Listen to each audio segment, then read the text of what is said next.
thème que le Seigneur m'a mis à cœur, le feu qui purifie les cœurs. Alléluia. Voilà, sans plus tarder, nous allons partir.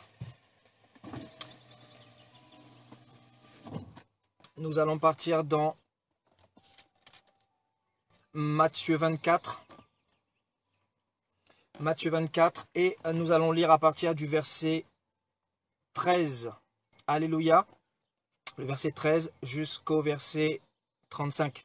Alléluia.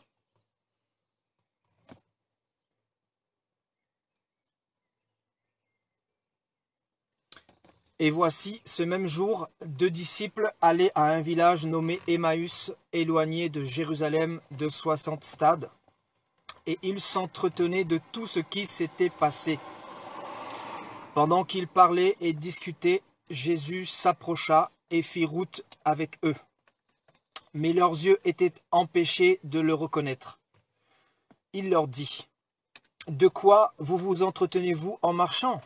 Et ils s'arrêtèrent, l'air attristé. L'un d'eux, nommé Cléopas, lui répondit, « Es-tu le seul qui, séjournant à Jérusalem, ne sache pas tout ce qui est arrivé ces jours-ci » ? Quoi ? Leur dit-il. Et ils lui répondirent, ce qui est arrivé au sujet de Jésus de Nazareth, qui était un prophète, puissant en œuvre et en parole devant Dieu et devant tout le peuple, et comment les principaux sacrificateurs et nos magistrats l'ont livré pour le faire condamner à mort et l'ont crucifié. Nous espérions que ce serait lui qui délivrerait Israël, mais avec tout ce qui s'est passé, voici le 3e jour que ces choses se sont accomplies. Il est vrai que quelques femmes d'entre nous nous ont fort étonnés, s'étant rendues de grand matin au sépulcre et n'ayant pas trouvé le corps de Jésus-Christ. Elles sont venues dire que des anges leur sont apparus et ont annoncé qu'il était vivant. Quelques-uns de ceux qui étaient avec nous sont allés au sépulcre et ils ont trouvé les choses comme les femmes l'avaient dit, mais lui, ils ne l'ont point vu. Alors Jésus leur dit, « Ô homme sans intelligence, et dont le cœur est lent à croire tout ce qu'ont dit les prophètes, ne fallait-il pas que le Christ souffre ces choses et qu'il entre dans sa gloire ?» Et commençant par Moïse et par tous les prophètes, il leur expliqua dans toutes les Écritures ce qui le concernait. Lorsqu'ils furent près du village où il allait, il parut vouloir aller plus loin. Mais ils le pressèrent en disant, « Reste avec nous, car le soir approche et le jour est en son déclin. » Et il entra pour rester avec eux. Pendant qu'il était à table avec eux, Jésus prit le pain et après avoir rendu grâce, il le rompit et le leur donna. Alors leurs yeux s'ouvrirent et ils le reconnurent, mais il disparut de devant eux. Et ils se dirent l'un à l'autre, « Notre cœur ne brûlait-il pas au-dedans de nous lorsqu'il nous parlait en chemin et nous expliquait les Écritures ?» Se levant à l'heure même, ils retournèrent à Jérusalem et ils trouvèrent les 11 et ceux qui étaient avec eux assemblés et disant, « Le Seigneur est réellement ressuscité et il est apparu à Simon-Pierre. » Et ils racontèrent ce qui leur était arrivé en chemin et comment il l'avait reconnu au moment où il rompit le pain. Alléluia, le Seigneur est bon. Sa parole est la vérité. Alléluia. Ce matin, je méditais ce chapitre et j'ai été interpellé dans mon esprit et j'aimerais vous partager quelque chose qui va certainement vous bénir, vous qui aimez la parole du Seigneur. Donc ici, bien évidemment, il s'agit voilà, de l'histoire après la mort de Jésus-Christ. On nous dit que Jésus était sur le chemin d'Emmaüs et deux disciples se dirigeaient également vers ce village. Alléluia.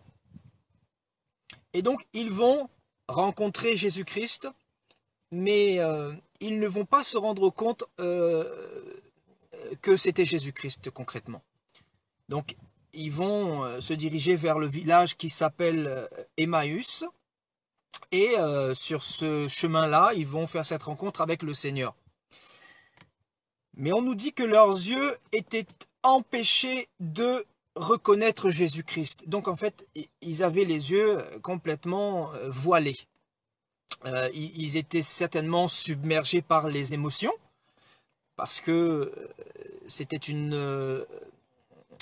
voilà, c'était une période où ils avaient vécu un bouleversement, hein, qui était la mort et la crucifixion de Jésus-Christ. Donc, leur maître, tout simplement. Donc, quand le Seigneur va être crucifié, ben, ils vont être dans la morosité, dans la tristesse, dans la déprime, et ils vont se poser toutes sortes de questions. Alléluia. Et sur le chemin d'Emmaüs, Jésus-Christ va leur apparaître. Voilà, il va se présenter voilà, comme un homme normal, et il va entamer la discussion avec eux. Et on nous dit que les yeux de ces deux disciples étaient voilés. Ils n'ont pas reconnu Jésus-Christ. Donc, il est important de souligner que ils avaient passé pratiquement 3 ans en compagnie de Jésus-Christ. Donc, Jésus-Christ n'était pas une figure étrangère. Voilà. Et on nous dit que quand Jésus-Christ va se présenter à eux, ils ne vont pas reconnaître le Seigneur.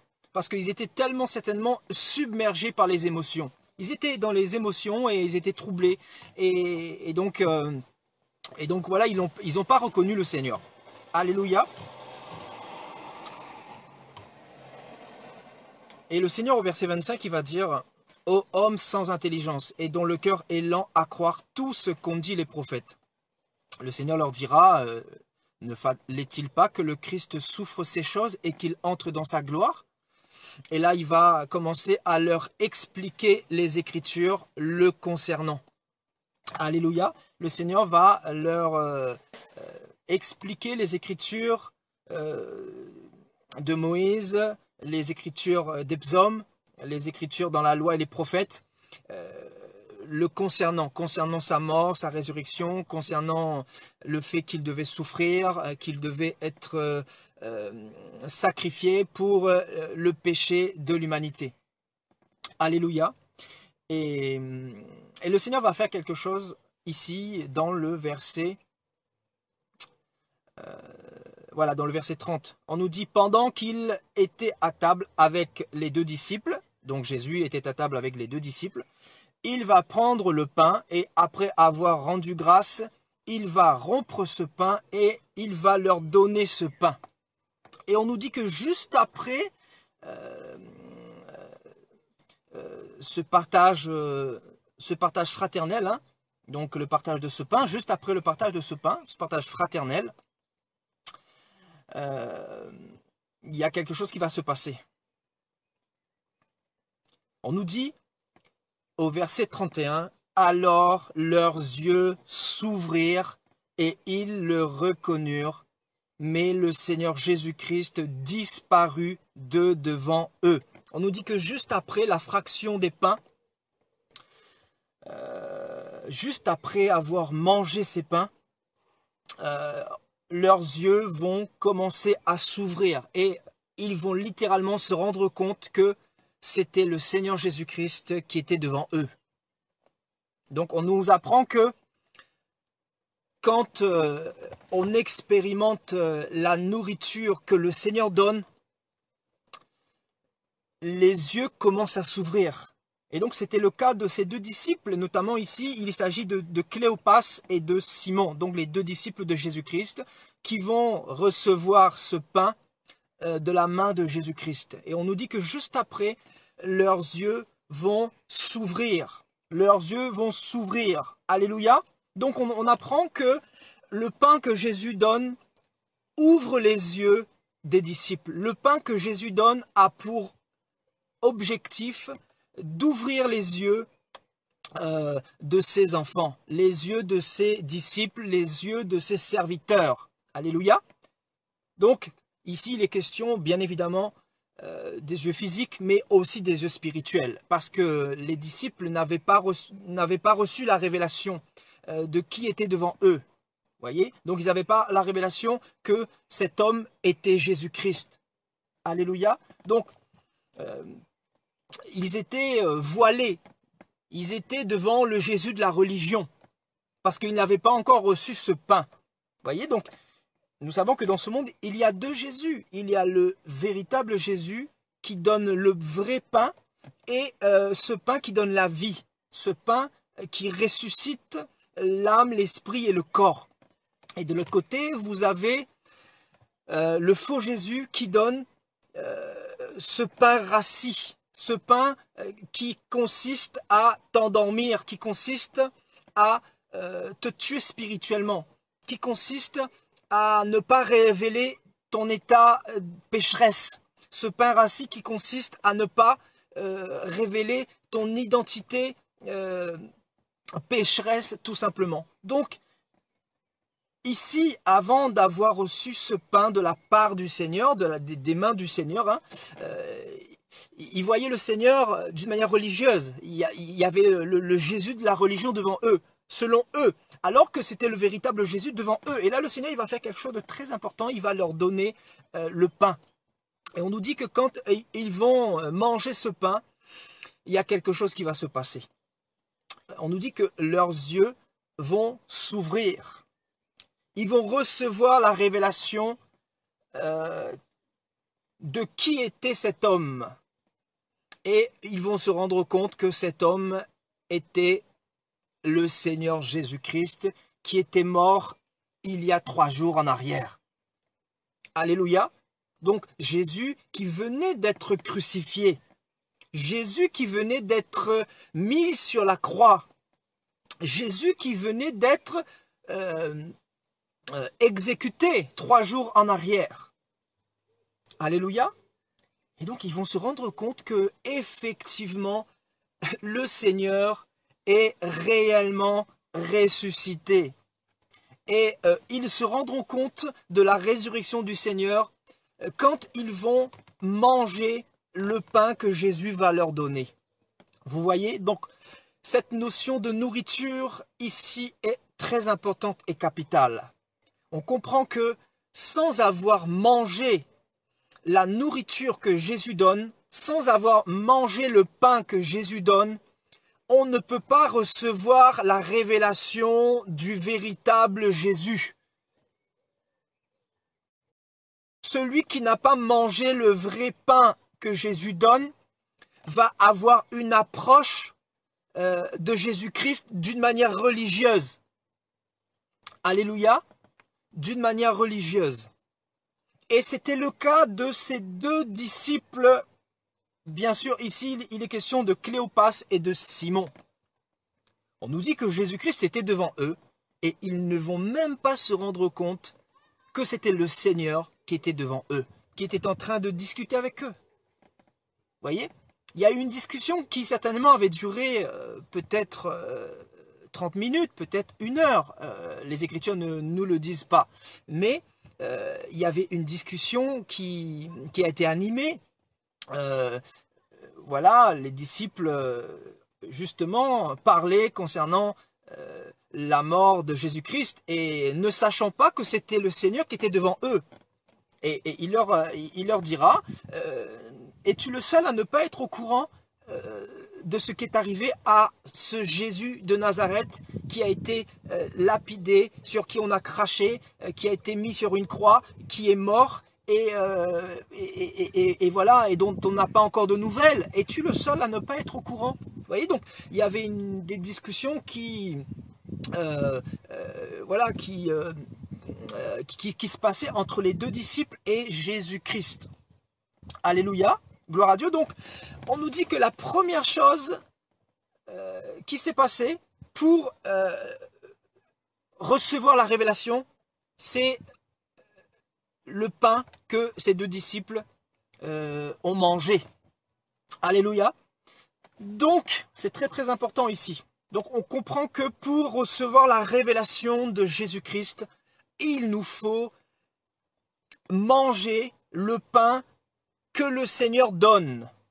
Et je mets bien l'accent ici sur le pain que le Seigneur donne. Non pas le pain que la religion donne, mais le pain que Jésus donne. Parce que quand Jésus te donne ce pain, tes yeux commencent à s'ouvrir. Tu commences à recevoir la révélation de celui qui est en face de toi. Et regardez ce que vont dire ces deux disciples.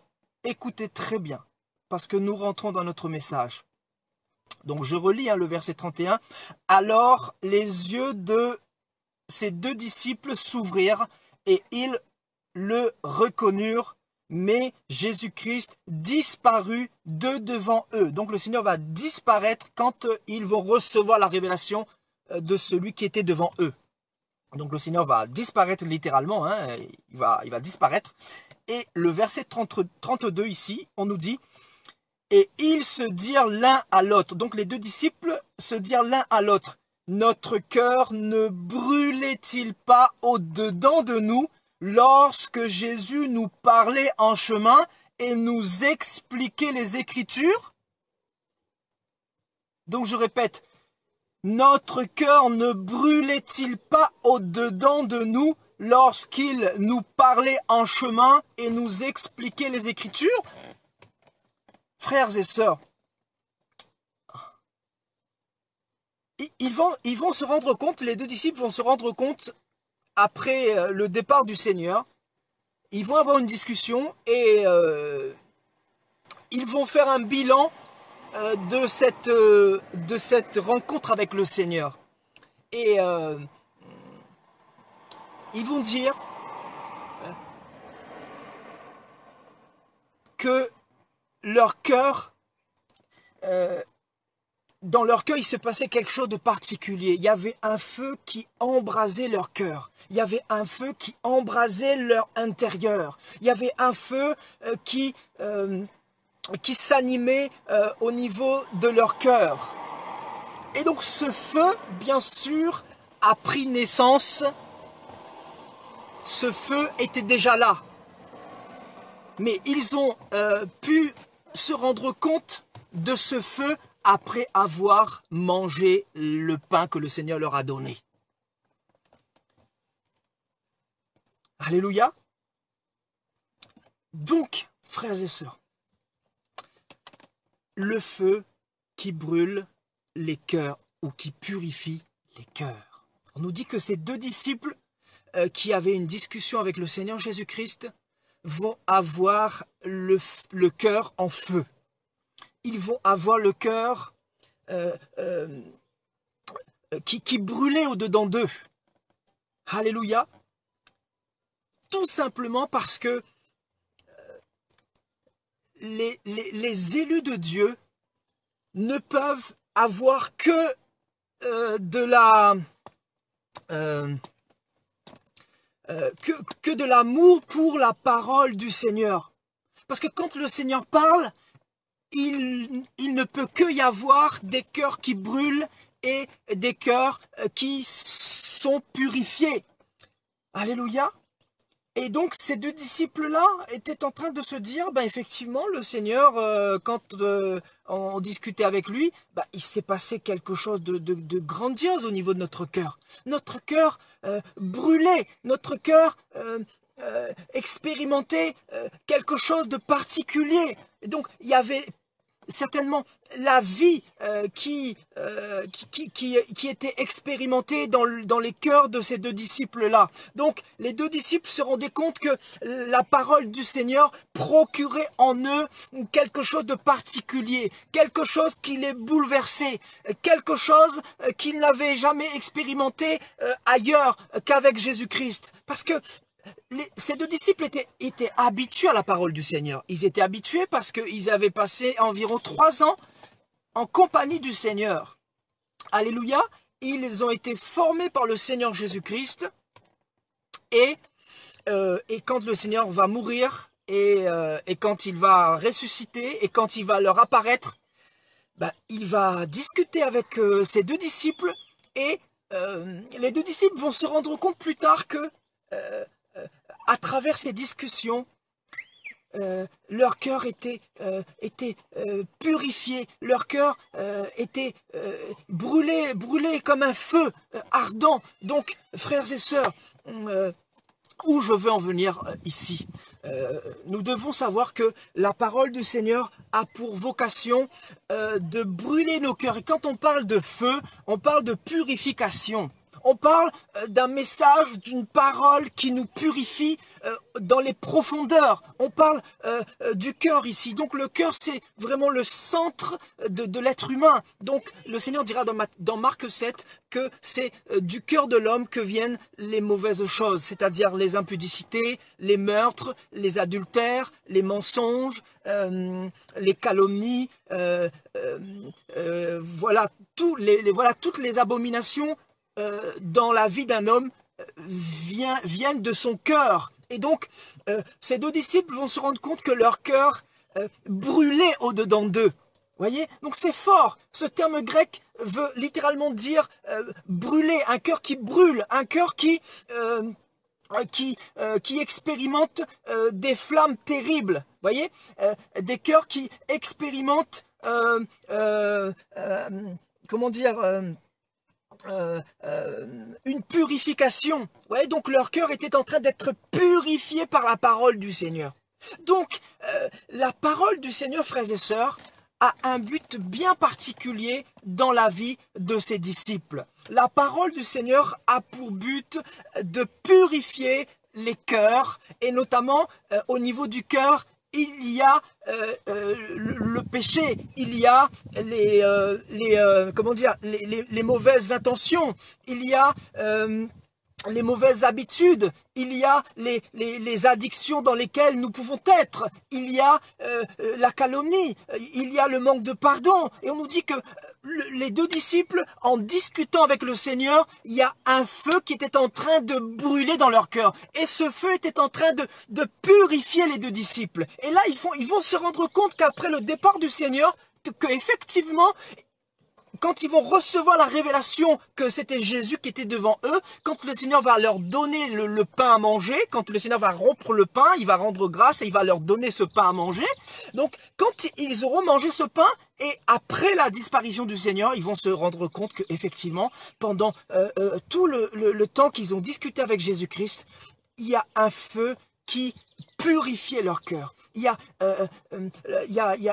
a un processus de purification que la parole du Seigneur était en train de faire au niveau de leur cœur, au niveau de leur âme, au niveau de leur esprit, au niveau des profondeurs de leur cœur. Donc ici, c'est vraiment une parole qui est puissante, parce que si nous comprenons la portée de la parole du Seigneur, la portée de ce pain qui vient du Seigneur, qui est donné par le Seigneur, parce que ce pain n'est pas donné par un homme quelconque, ce pain n'est pas donné par une religion, ce pain n'est pas donné par une dénomination, ce pain n'est pas donné par des systèmes humains, des traditions humaines, des cultures humaines, mais ce pain est donné par le Seigneur en personne. En fait, nous comprenons que quand nous sommes près du Seigneur, quand nous sommes dans la présence du Seigneur, quand nous sommes dans l'atmosphère du Seigneur, quand nous sommes en immersion dans la parole du Seigneur, il y a quelque chose qui se passe au niveau de notre cœur. On comprend que la parole du Seigneur a pour vocation de purifier notre cœur, a pour vocation de purifier nos entrailles, a pour vocation de nous laver au niveau de notre cœur. Parce que le cœur, c'est là où tout se passe. C'est là où se passent les adultères. C'est là où se passe le mensonge. C'est là où se passe le désir de se masturber, le désir d'avoir envie d'avoir plusieurs femmes, plusieurs maris. C'est là où se passent les mauvaises mœurs des hommes et des femmes dans ce monde. Donc, on nous apprend que ces deux disciples ont eu une discussion avec le Seigneur. Et donc, dans cette atmosphère avec le Seigneur, ils vont se rendre compte que, au niveau de leur cœur, il y a un feu qui brûlait, et ce feu qui brûlait justement venait de la parole du Seigneur, venait de la bouche du Seigneur, parce que le Seigneur leur parlait des Écritures, le Seigneur leur parlait de la loi de Moïse concernant ce qui était écrit de lui, c'est-à-dire le fait qu'il devait mourir, qu'il devait ressusciter, qu'il devait souffrir. En fait, le Seigneur parlait concernant les psaumes, la loi de Moïse, concernant les écrits des prophètes, concernant tout ce qui a été écrit de lui. Et nous savons que la Torah a annoncé la venue de Jésus-Christ. La Torah a annoncé la mort et la résurrection de Jésus-Christ. La Torah a annoncé ce sacrifice qui devait être donné à l'humanité pour réconcilier l'homme avec son Dieu. Donc la Torah effectivement parlait de Jésus-Christ. Et donc le Seigneur va leur expliquer toutes les Écritures.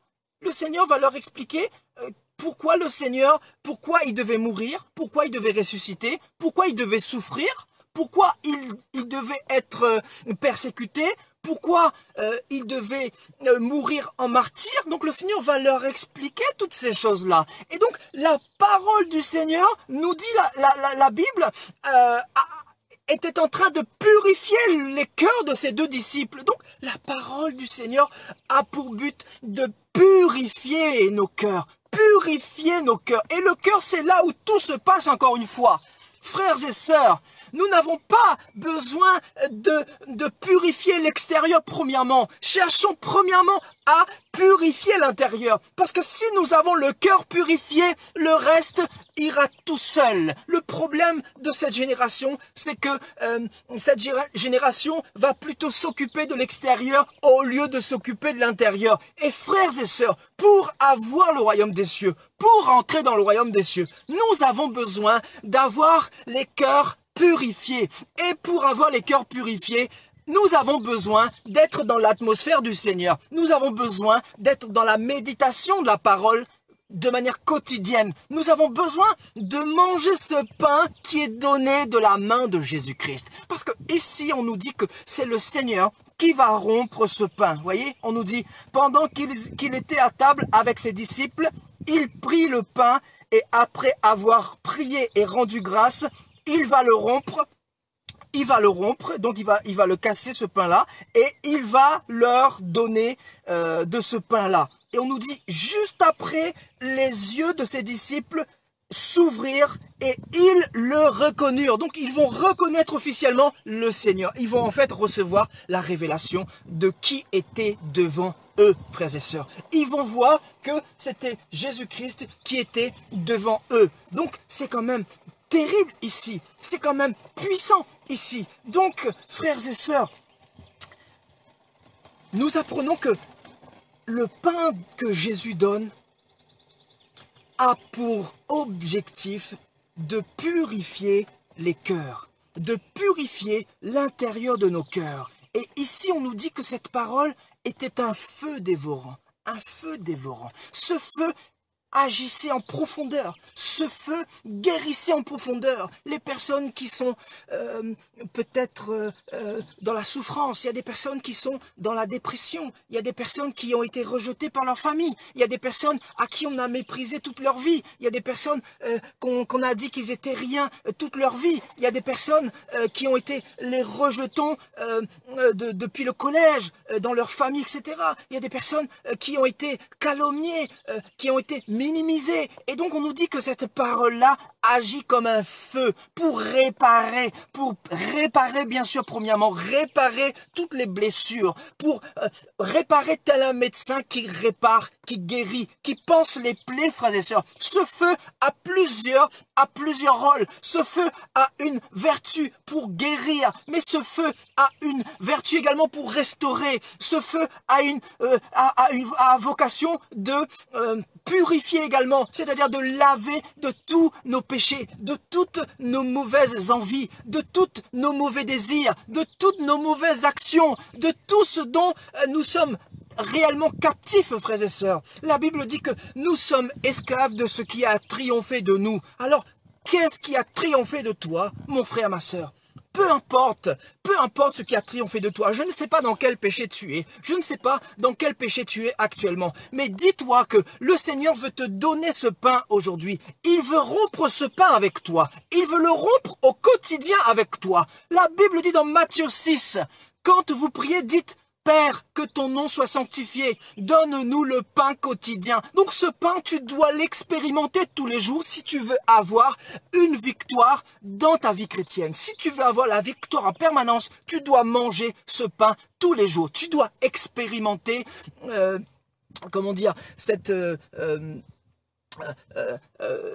cette rencontre avec le Seigneur tous les jours, parce qu'il est question d'une rencontre que ces deux disciples ont fait avec le Seigneur. Ils vont échanger avec le Seigneur. Le Seigneur va leur parler des Écritures. C'est-à-dire les disciples étaient en train de méditer. La méditation de la parole, c'est quoi? C'est la révélation de ce qui est écrit. Et cette révélation produit un feu. C'est la révélation qui produit un feu. C'est la révélation qui active le feu dans ton cœur. Et quand le feu est quand le feu est activé, ton cœur commence à être purifié. Tu commences à te détacher des péchés dont tu n'y arrivais pas auparavant.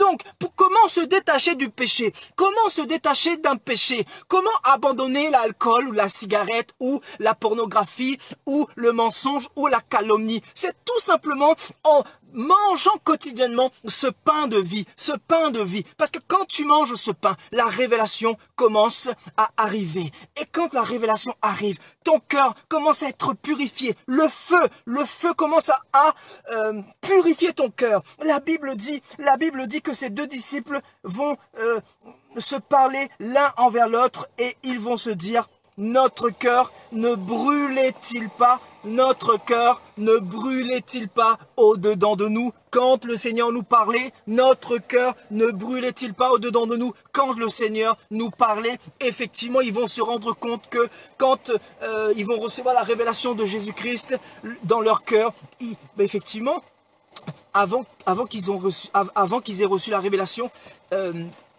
ils se sont rendus compte que les Écritures expliquées par le Seigneur, la révélation donnée par le Seigneur, allumait en eux un feu. Et ce feu, justement, était en train de produire des choses extraordinaires, des miracles, frères et sœurs. Donc on comprend encore une fois que sans la parole, il n'y a pas de purification. Sans la parole, il n'y a pas de sanctification. Sans la parole, il n'y a pas de lavage en profondeur. Lavage en profondeur. Nous avons besoin, frères et sœurs, plus que jamais, de nous occuper de nos cœurs, parce que c'est là où tout se passe, c'est là où nous avons toutes nos habitudes, c'est là où nous avons tous les péchés qui se passent, c'est là où nous avons toutes nos addictions. Je ne sais pas quelle est ton addiction aujourd'hui, je ne sais pas de quoi tu as du mal à t'en défaire aujourd'hui, je ne sais pas quelle est ta vie aujourd'hui, mais sache que la parole du Seigneur a pour vocation de guérir toutes tes failles, de guérir toutes tes blessures, de te purifier en profondeur, de te laver, de te purifier, de brûler toutes tes impuretés. Parce que là, les deux disciples étaient en train d'expérimenter une purification, mais profonde. Et donc, on nous dit que le Seigneur leur expliquait les Écritures. Donc, le Seigneur leur donnait la révélation, c'est-à-dire, ces deux disciples étaient dans une phase de méditation, la méditation de la parole, c'est-à-dire la révélation et la compréhension des Écritures. Parce que les Écritures étaient voilées pour eux. Ils étaient troublés, ils étaient dans l'angoisse, ils étaient dans la peur, ils étaient dans le doute. Ils ne savaient pas ce qui était arrivé de Jésus-Christ, qui était mort il y a 3 jours. Et on nous dit qu'après ça, après qu'il leur soit apparu, le Seigneur va commencer à restaurer leur cœur. Parce qu'ils étaient dans le doute, ils étaient dans les inquiétudes. Ils se sont dit, mais qu'est-ce qu'on va devenir? On ne sait pas où est passé le Seigneur. Où est passé Jésus-Christ qui est mort? Et donc, ils étaient certainement dans la tristesse, dans une morosité terrible. Et donc, le Seigneur était en train de faire un travail de restauration en profondeur. La restauration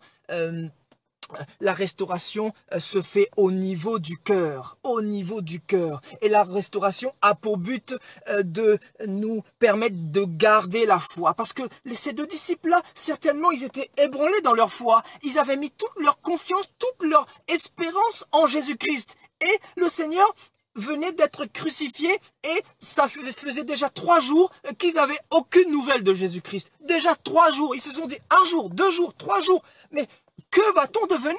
Que va-t-on devenir?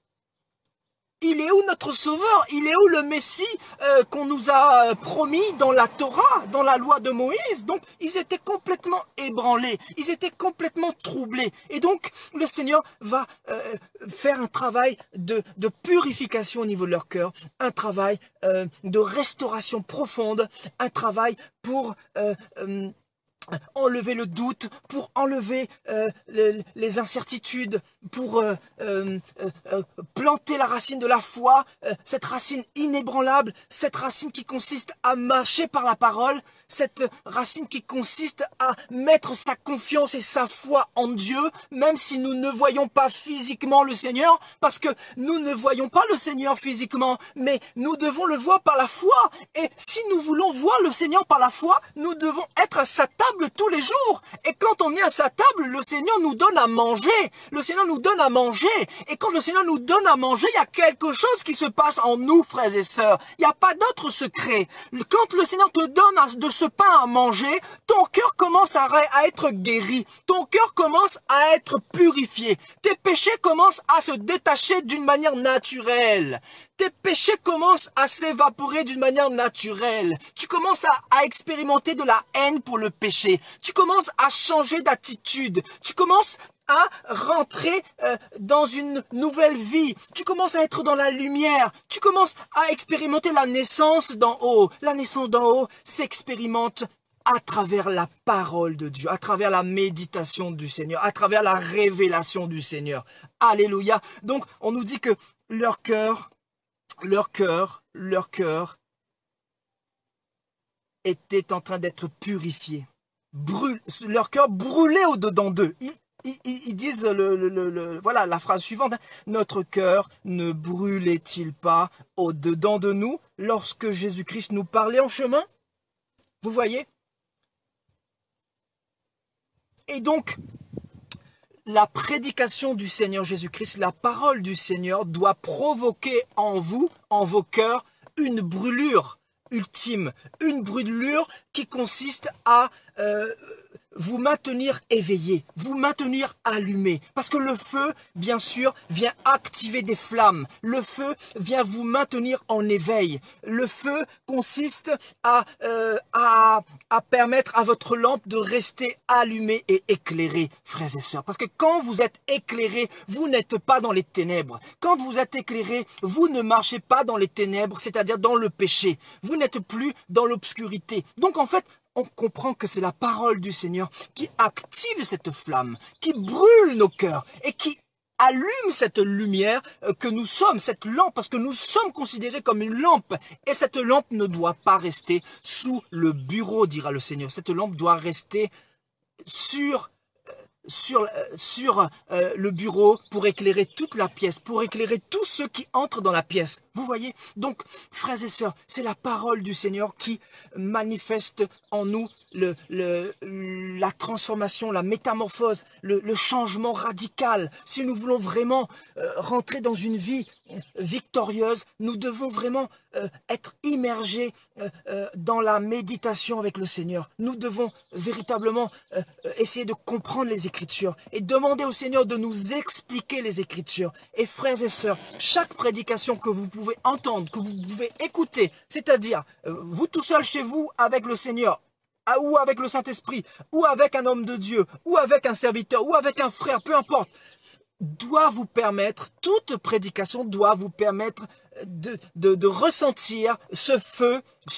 qui brûle en vous. Si une prédication n'active pas une flamme ou des brûlures profondes dans vos cœurs, c'est que il faut fermer vos cœurs, il faut fermer vos oreilles et il faut fuir, parce que la parole de Dieu a pour vocation d'allumer un feu dans nos cœurs. Et ce feu, nous le ressentons quand nous écoutons un message qui vient du Seigneur. Nous sommes bien, vous savez, nous ressortons de là restaurés, nous ressortons de là et nous sommes joyeux, nous sommes purifiés, nous n'avons plus envie de pécher, n'est-ce pas? Vous n'avez pas déjà expérimenté cela quand vous écoutez des messages qui viennent du Seigneur, des messages qui sont conduits par le Seigneur, des messages que le Seigneur vous a donnés, ou un message ou une parole dans laquelle vous avez reçu une révélation dans la Bible, la parole du Seigneur. Ben, vous ressortez de là complètement restauré, complètement renouvelé, complètement changé, et vous êtes reboosté, vous êtes requinqué. Vous voyez, donc la parole du Seigneur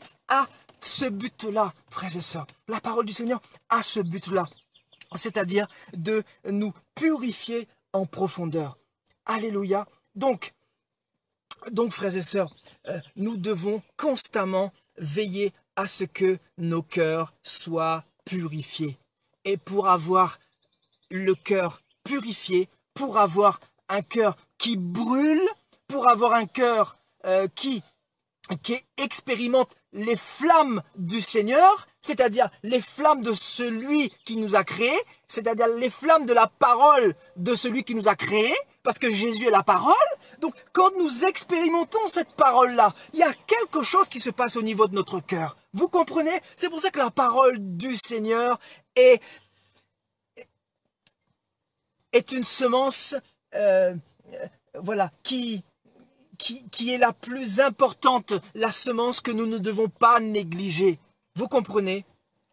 Passons à côté de tout, mais ne passons pas à côté de la parole du Seigneur. Parce que si vous voulez rester dans une vie de sanctification, marcher dans une vie chrétienne victorieuse, vous devez constamment avoir le cœur purifié, le cœur lavé, le cœur restauré, le cœur consolé. Parce que le feu du Seigneur procure toutes ces choses en nous.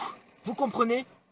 Parce que souvent nous sommes abattus, souvent nous sommes désespérés, souvent nous perdons la foi. Il y a des personnes qui perdent la foi, il y a des personnes qui pleurent, il y a des personnes qui pensent que le Seigneur les a abandonnés, il y a des personnes qui pensent que le Seigneur ne reviendra pas.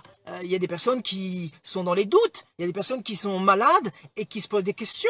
Mais mon frère, ma sœur, peu importe ta situation, dis-toi qu'il n'y a que la parole du Seigneur qui va embraser un feu en toi. Et ce feu-là va littéralement te restaurer. Tu ne vois pas cette restauration que le Seigneur fait, mais le Seigneur, il restaure ton cœur, il restaure ton âme. Parce que quand le Seigneur restaure ton cœur, il restaure ton âme, il restaure toute ta vie, il restaure ton foyer, il restaure l'atmosphère autour de toi. S'il y a du désordre dans ta famille, s'il y a des disputes, s'il y a des conflits, s'il y a des climats de tension, le Seigneur vient apaiser. Parce que son feu chasse toutes les ondes. Son feu a pour but de purifier ta maison, de purifier ta famille, de purifier tes enfants, de purifier ton climat familial. Ce feu-là a une vocation de purification pour emmener également la paix, pour amener l'amour, frères et sœurs, le véritable amour selon Dieu, non pas l'amour selon les hommes, l'amour qui est hypocrite, mais le Seigneur, quand il embrase nos cœurs, il active aussi la flamme de l'amour, il active la flamme du pardon, il active la flamme de la réconciliation, il active la flamme de la bonté, il active la flamme de la piété, il active la flamme de la vertu chrétienne. Alléluia. Donc, cette flamme, nous devons la maintenir allumée continuellement en recevant la révélation de Yoshua, en méditant les Écritures. Alléluia. En méditant les Écritures, frères et sœurs. Alléluia. Alléluia. Et les disciples vont se diriger vers les 11 autres et ils diront: le Seigneur est réellement ressuscité. Peux-tu recevoir la révélation de la résurrection de Jésus-Christ? si tu ne manges pas ce pain-là, a pour vocation, encore une fois, de changer ton cœur, de changer tes habitudes, tes mauvaises habitudes dans lesquelles tu es, et tu n'arrives pas à sortir de là, et tu te diriges vers les mauvaises solutions, c'est-à-dire tu te diriges constamment vers les hommes, vers les églises, vers les bishops, etc., alors que la solution se trouve au niveau de la parole du Seigneur. Tu dois véritablement te diriger vers le Seigneur avec la foi. Tu dois manger à la table du Seigneur. Et la table du Seigneur, tous les disciples sont amenés à manger à sa table. Alléluia. Le Seigneur dira, vous ferez ceci en mémoire de moi. C'est-à-dire tout simplement, nous devons avoir cette habitude à être à sa table quotidiennement. Et être à la table du Seigneur, c'est être dans la Bible, c'est lire les Écritures, c'est être dans sa chambre, c'est parler à Jésus-Christ, c'est ouvrir ton cœur au Seigneur, c'est être toi-même, c'est parler avec tes mots, c'est dire au Seigneur ô combien tu es faible, ô combien tu as besoin de lui, ô combien tu as besoin d'aide, c'est demander à Dieu avec beaucoup d'humilité que tu as besoin de lui. Et donc le Seigneur, il va te donner ce pain, justement, qui aura pour vocation de t'aider dans tous tes soucis, dans tous tes problèmes et dans toutes tes difficultés. Voilà, le pain du Seigneur a cette fonction-là. Et donc nous devons recevoir ce pain de vie. Vous comprenez? Parce que sinon l'Église automatiquement meurt. L'Église ne peut pas vivre s'il n'y a pas la parole donnée par le Seigneur. Donc c'est pour ça que Paul dira, quand je prêche, ce n'est pas moi qui prêche, mais c'est le Seigneur qui parle en nous. Vous comprenez? Ce n'est pas nous que vous devez voir, mais c'est la parole derrière que vous devez voir. Vous comprenez? Donc c'est ça, c'est la révélation derrière les Écritures que vous devez avoir. Parce que si vous m'écoutez parler, vous m'écoutez prêcher, et que vous ne ressortez pas ici avec la révélation concernant la parole du Seigneur qui allume un feu en nous, la révélation, c'est que, en fait, vous êtes en train de perdre votre temps. Vous comprenez? Vous devez comprendre la portée de cet enseignement pour pouvoir avoir les cœurs purifiés tous les jours. Voilà quel est notre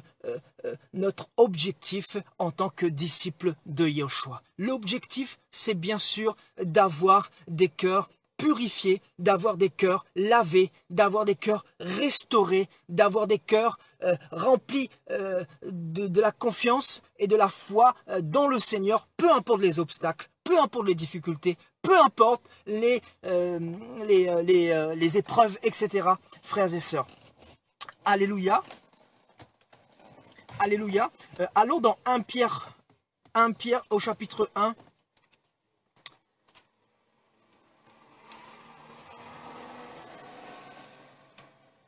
1 Pierre au chapitre 1 et nous lirons à partir du verset 6. C'est là ce qui fait votre joie, quoique maintenant, puisqu'il le faut, vous soyez attristés pour un peu de temps par diverses épreuves, afin que l'épreuve de votre foi, plus précieuse que l'or périssable, qui cependant est éprouvée par le feu, alléluia, qui cependant est éprouvé par le feu et pour résultat la louange, la gloire, l'honneur, lorsque Jésus-Christ apparaîtra. Donc Pierre nous parle ici justement de cette foi qui est éprouvée par le feu, c'est-à-dire qui est éprouvée par la parole du Seigneur. Parce que dans le chapitre 24, il est question justement de Cléopas, qui était disciple de Jésus, mais aussi de Simon-Pierre, qui était aussi disciple de Jésus-Christ. Vous comprenez? Donc ici c'est Pierre qui parle. Pierre qui avait rencontré le Seigneur et dont les yeux étaient voilés. Donc il n'avait pas reconnu le Seigneur jusqu'à ce qu'il mange ce pain. Et on nous dit que quand il va manger ce pain ainsi que son compatriote Cléopas, il va comprendre que la parole du Seigneur allumait un feu au niveau de son cœur. Il y a quelque chose qui se passait, de quelque chose de pas normal, que la parole de ce monsieur, la parole de cet homme, la parole de Jésus-Christ faisait quelque chose d'extraordinaire à son cœur. Et son cœur était en train d'expérimenter quelque chose qu'il avait connu auparavant, parce qu'il avait marché avec le Seigneur pendant 3 ans. Pierre. Alléluia, Simon-Pierre. Donc, il va se rendre compte qu'effectivement, la parole de ce monsieur-là nous On l'a déjà expérimenté, c'est cette sensation-là auparavant. Et cette sensation-là, lui faisait du bien certainement, Pierre. Alléluia.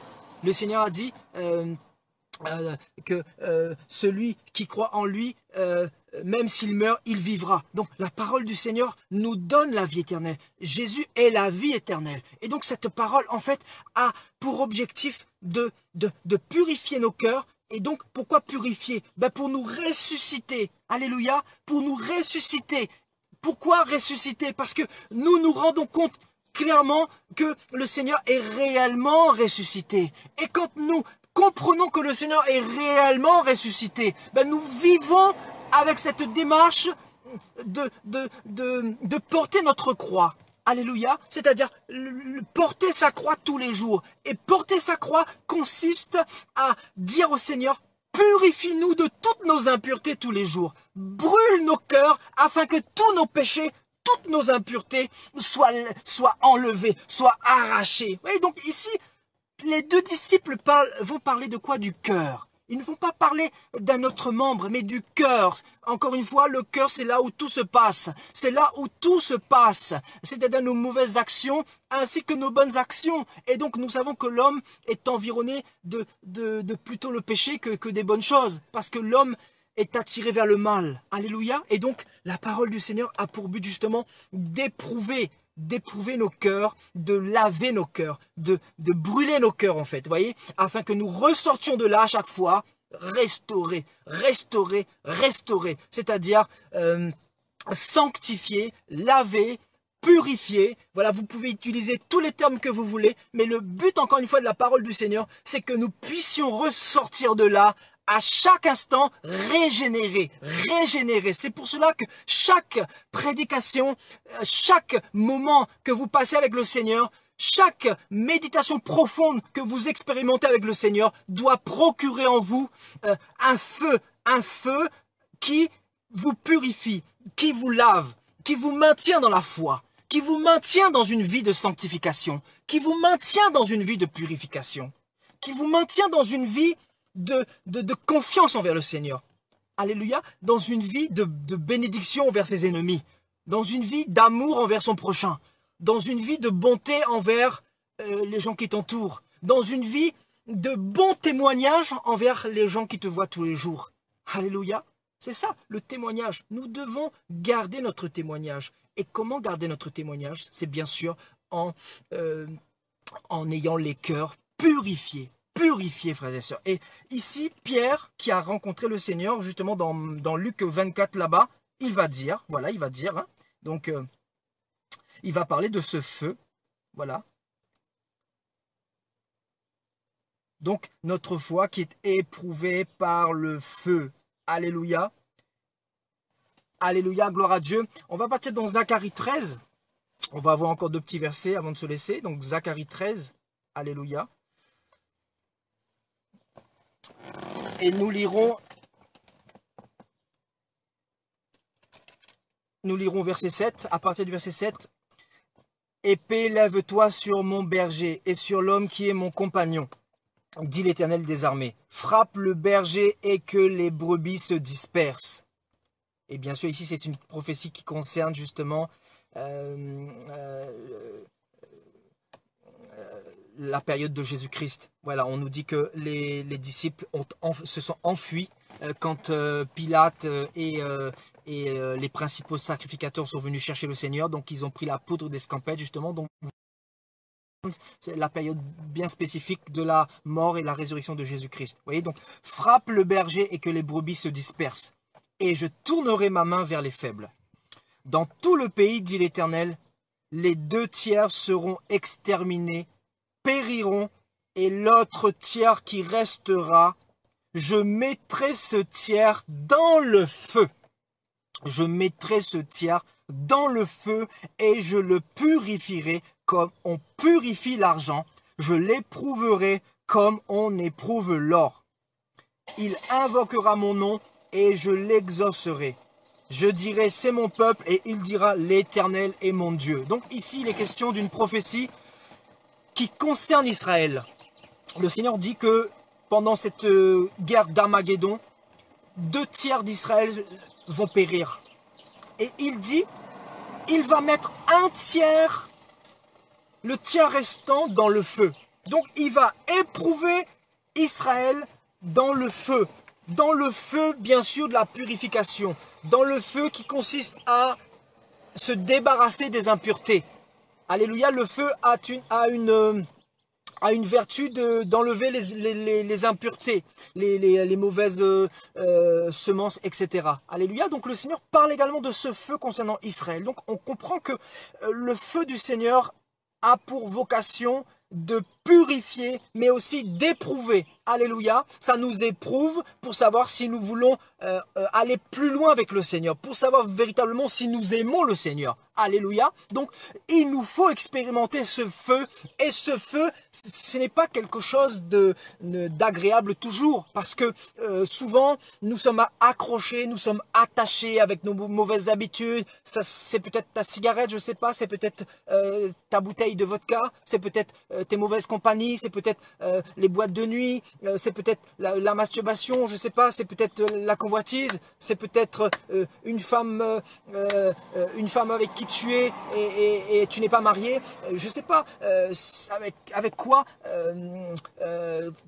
dans quelle situation tu te retrouves en ce moment, mais en tout cas, le feu du Seigneur a pour but de te purifier, de purifier ta vie, de t'éprouver également pour savoir si tu aimes le Seigneur, pour savoir si tu aimes véritablement le Seigneur. Alléluia, parce que vous n'êtes pas censé savoir que le premier commandement que le Seigneur a donné, c'est « Tu aimeras le Seigneur ton Dieu de tout ton cœur, de toute ton âme, de tout ton esprit, de toutes tes forces. » Donc l'amour que nous devons avoir pour le Seigneur avant toute chose, avant nos familles, avant nos voisins, avant nos proches, avant nous-mêmes. C'est-à-dire, nous devons aimer le Seigneur plus que tout. Alléluia. Donc, vous voyez, le Seigneur parle d'Israël, de ces un tiers, hein, de ce tiers notamment, qui sera mis dans le feu pour être purifié. Et il dit, je purifierai ce tiers d'Israël comme on purifie l'argent. Vous voyez, c'est fort.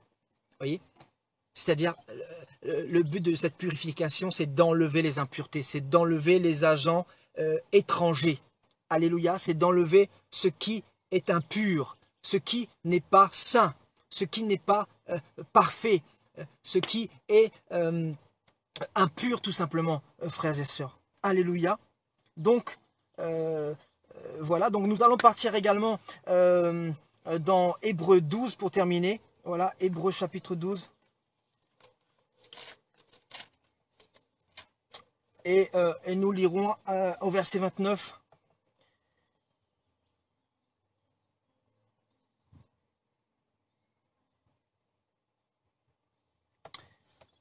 Nous lirons à partir du verset 28. C'est pourquoi, recevant un royaume inébranlable, montrons notre reconnaissance en rendant à Dieu un culte qui lui soit agréable, avec piété et avec crainte. Car notre Dieu est aussi un feu dévorant. Notre Dieu est aussi un feu dévorant. Alléluia, gloire à Dieu. Notre Dieu est un feu dévorant. C'est-à-dire quand on s'approche de ce Jésus qui est vivant, qui est ressuscité. Là, on ne parle pas du Jésus catholique qui est toujours sur la croix, frères et sœurs. On parle du Jésus qui est ressuscité. Alléluia. Les deux disciples diront, le Seigneur est réellement ressuscité. Là, on ne parle pas du Jésus qui est toujours sur la croix. Alléluia. On parle de ce Jésus qui est ressuscité et qui nous donne le pain de vie tous les jours. Le pain vivant pour nous maintenir en éveil, pour nous maintenir dans le feu, pour nous maintenir dans la vérité, pour nous maintenir dans une vie qui honore Dieu, dans une vie de sanctification, dans une vie d'amour, dans une vie d'amour propre, dans une vie de sacrifice.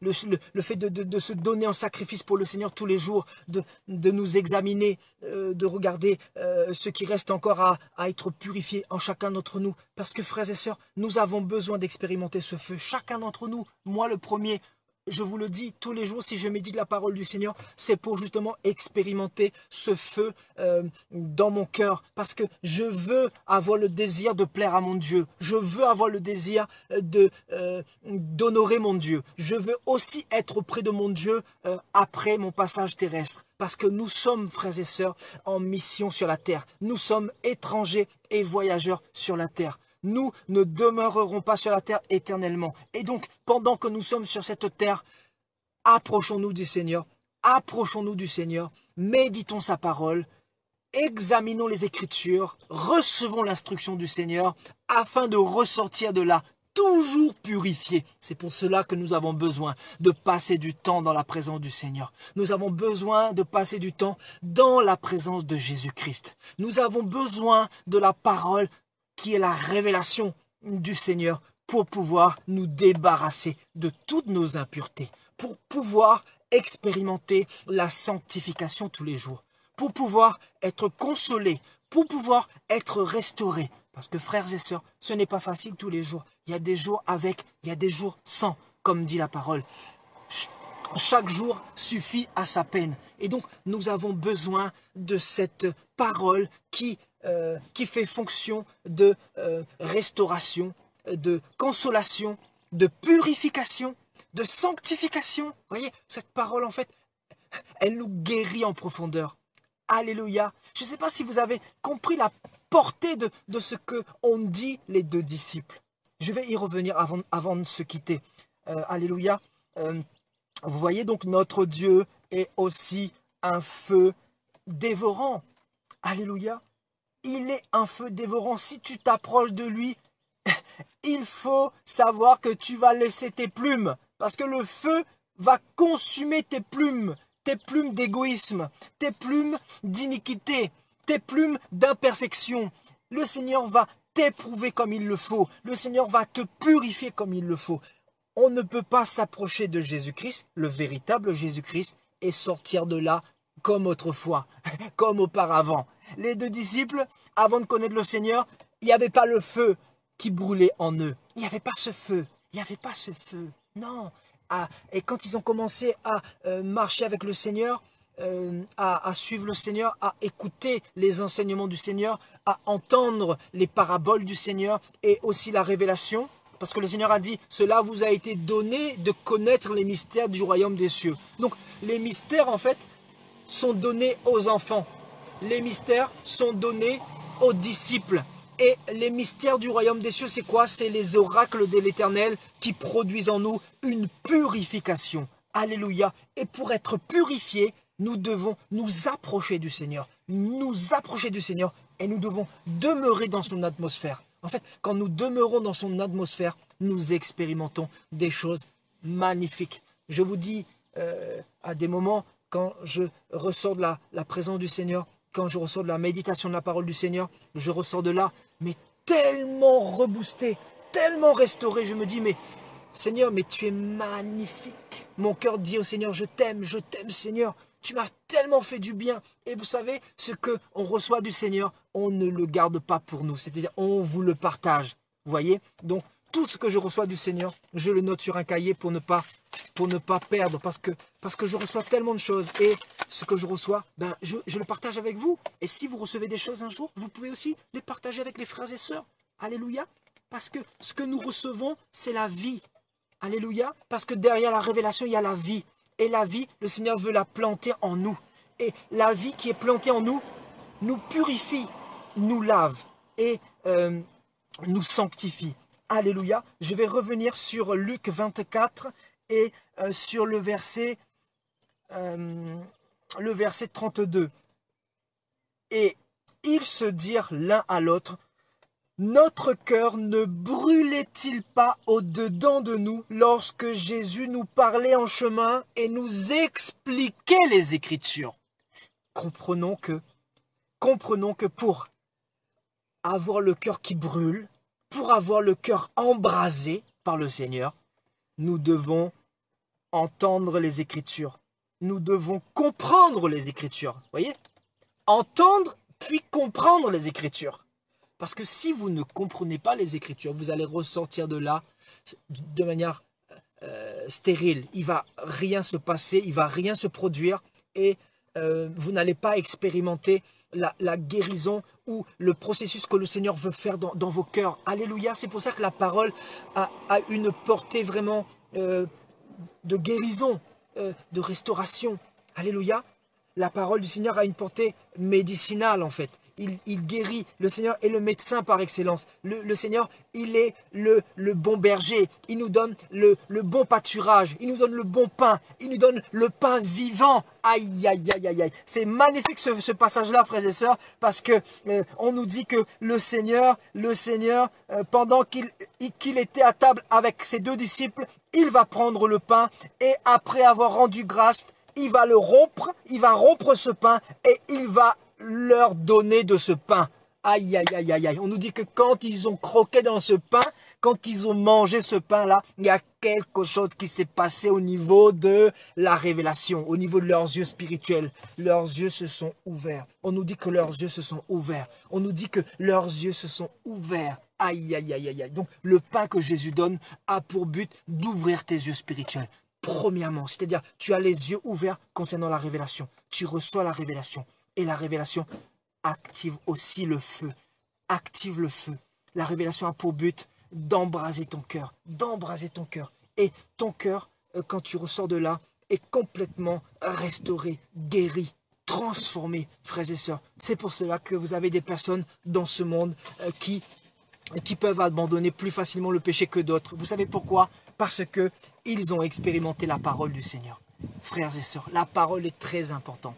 Vous savez, ce que je vous donne, ce n'est pas des choses que j'invente. Voilà, je médite la parole, le Seigneur me donne des choses par sa grâce et je le reçois avec un cœur sincère et je vous le partage également. Et c'est ça la richesse de notre royaume. C'est ça la richesse de ce que le Seigneur nous a laissé. Il nous a donné son esprit pour pouvoir vraiment comprendre la parole. Et encore une fois, la parole a pour vocation de nous purifier, de nous laver, frères et sœurs. Donc, voilà, je pense que vous avez compris le message. Alléluia. Je pense que vous avez compris le message. Alléluia. Gloire à Dieu. Donc, demandons au Seigneur que nos cœurs soient brûlés par le feu dévorant. Alléluia. Demandons au Seigneur de brûler nos cœurs, de purifier nos cœurs, de laver nos cœurs en permanence, tous les jours. Nous allons prier dans un instant, frères et sœurs. Nous allons faire une prière tous ensemble pour demander au Seigneur vraiment qu'il puisse purifier nos cœurs, qu'il puisse laver nos cœurs parce que nous en avons besoin. Nous en avons besoin, frères et sœurs. Nous avons besoin de la parole du Seigneur pour avancer, pour vivre une vie de sanctification, une vie de plénitude, une vie d'assurance, une vie de consolation, une vie de certitude, frères et sœurs.